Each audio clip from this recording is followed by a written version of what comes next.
মুর্শিদাবাদের মাটিতে দাদাগিরি করলে পুঁতে দেবো অর্জুন সিংকে, একদম আস্ত পুঁতে দেবো। 10টা মেরে তারপরে হুমায়ুন কবির মরবে।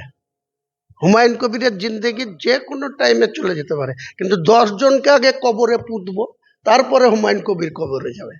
ওরকম যে খুশি এফআইআর করতে পারে, যা খুশি করতে পারে, যত খুশি হোক।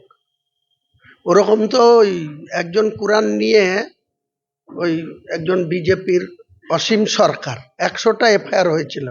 এই মমতা ব্যানার্জির সরকার তার লোম ছিঁড়তে পারেনি। তো আমার বিরুদ্ধে 1000 এফআইআর হোক। বাবরি মসজিদ আমার ট্রাস্টির নামে খরিদ করার জায়গায় করছি, কারো ক্ষমতা থাকলে রুখে নেবে, আমার জিন্দেগি চলে যাবে। 10টা মেরে তারপরে হুমায়ুন কবির মরবে। হুমায়ুন কবিরের জিন্দেগি যে কোনো টাইমে চলে যেতে পারে, কিন্তু 10 জনকে আগে কবরে পুঁতবো, তারপরে হুমায়ুন কবির কবরে যাবে। ওরকম যে খুশি এফআইআর করতে পারে, যা খুশি করতে পারে।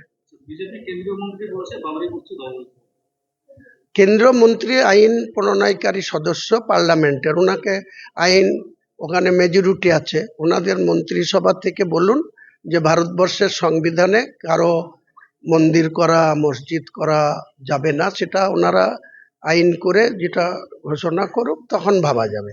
সুপ্রিম কোর্ট বাবরি মসজিদ মানা করেনি কোথাও। 2019 সালের যে নির্দেশ, তাতে সুপ্রিম কোর্ট বলেছে বিতর্কিত ল্যান্ড রামলীলাকে দেওয়া হয়েছে, সেখানে রাম মন্দির হয়েছে। তাহলে কেউ যদি তার নিজস্ব ল্যান্ডে, আমার পুত্র সন্তান হলে আমি সাদ্দাম নাম রাখবো, না বাবর নাম রাখবো, না হুমায়ুন নাম রাখবো, না শাহজাহান রাখবো, এটা আমার বিষয়। कौन बोलने वाला है जो योगी आदित्यनाथ मुझे बोलेंगे? कौन बोलने वाला है? अर्जुन सिंह बैरकपुर पेয়েছে, মুর্শিদাবাদ। এটা মুর্শিদাবাদের মাটিতে দাদাগিরি করলে পুঁতে দেবো অর্জুন সিংকে, একদম আস্ত পুঁতে দেবো। আসুক না, লাখ লাখ লোককে অর্ডার দিয়ে দেবো অর্জুন সিংকে একবারে জ্যান্ত, যেমন এদের একটা বৈরাগ্যদের মৃত্যু হলে খাড়া করে পুঁতে, অর্জুন সিংকে খাড়া করে গর্ত করে পুঁতে দেবো। হ্যাঁ, কালকে 10টার সময় হবে। হ্যাঁ বলিয়ে। হ্যাঁ, বাবরি যাত্রা, বাবরি মসজিদ হচ্ছে, অনেক বিরোধিতা হচ্ছিল, তারা বলছিল বাবরি মসজিদ করতে দেব না, করবে না, করতে পারবে না। বাবরি মসজিদের তো আনুষ্ঠানিকভাবে আজকে লাখো লাখো মানুষের সামনে আমাদের বেশ ঢালাই শুরু হয়ে গেছে, কাজ চলছে, কেউ রুখতে পারেনি।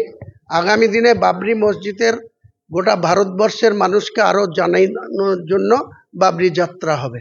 235 কিলোমিটার হওয়ার কথা ছিল, 4 হুইলার গাড়ির কনভয় নিয়ে হওয়ার কথা ছিল, কিন্তু উচ্চ মাধ্যমিক পরীক্ষার জন্য 13 তারিখ শুক্রবার মালদা জেলা জুড়ে 30টা প্রায় রাস্তার ধারে পরীক্ষার্থীদের সেন্টার আছে, সেটাকে বিবেচনা করে এটাকে ছোট করে দেওয়া হলো, লং ছিল ছোট হলো, এবং 50,000 লোককে নিয়ে 22 কিলোমিটার পায়ে হেঁটে বাবরি যাত্রা কাল হবে। ট্যাবলো থাকবে, বাবরি মসজিদের সমর্থনে এই মিছিল।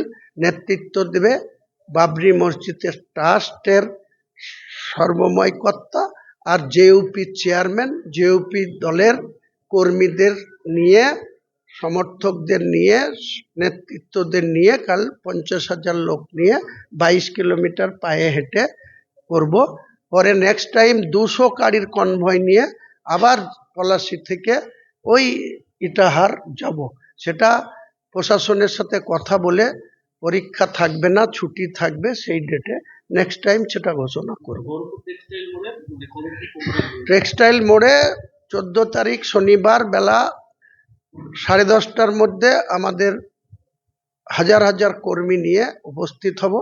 11টা থেকে টেক্সটাইল মোড় থেকে হেঁটে গোটা এসপি অফিসটা ঘিরব, 1 লাখ লোক নিয়ে গিয়ে এসপিকে দেখাবো ও কত বড় দাদা হয়েছে।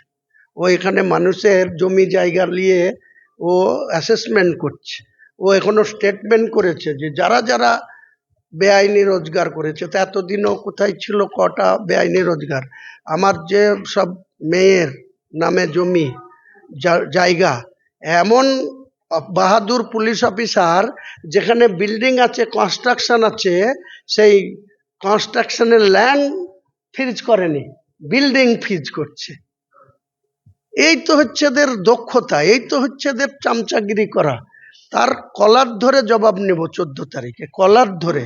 আর ওই অতনু দাস কি করে লালগোলার মুসলিমদের উপরে এত অত্যাচার করে, 50টা মুসলিম ফ্যামিলির লাইফ শেষ করেছে, 20 কোটি টাকা বেআইনিভাবে ওই মাদক ব্যবসায়ীদের কাছ থেকে টাকা তুলেছে। তার বিরুদ্ধে মমতা ব্যানার্জি যতক্ষণ ব্যবস্থা না নেবে, পশ্চিম বাংলার এই মুর্শিদাবাদ জেলার আইন শৃঙ্খলা কোন জায়গায় পৌঁছাবে তার জন্য দায়ী মুখ্যমন্ত্রী থাকবে। কটা গুলি আছে চালাবে। আর আমাদের কত লোক আছে, বাংলার সকেটের তো কোনো আওয়াজ শুনেনি। যখন আমাদের উপরে গুলি আসবে, আমরাও বাংলার সকেট দিতে যখন চার্জ করতে বলবো, সেদিন বুঝে নেব কে কোথায় থাকে। আপনার বিরুদ্ধে থানায় অভিযোগ দায়ের হয়েছে, হুমায়ুন কবির কোনো কিছুতে দমবে না। যতক্ষণ হুমায়ুন কবিরকে উপরওয়ালা না দমাবে, কোনো মতেই দমার পাত্র হুমায়ুন কবির না। উপরওয়ালা যেদিন মনে করবে হুমায়ুন কবিরকে ডেকে নেবে, স্বেচ্ছায় কবরে চলে যাবে, কোনো পরোয়া করে না।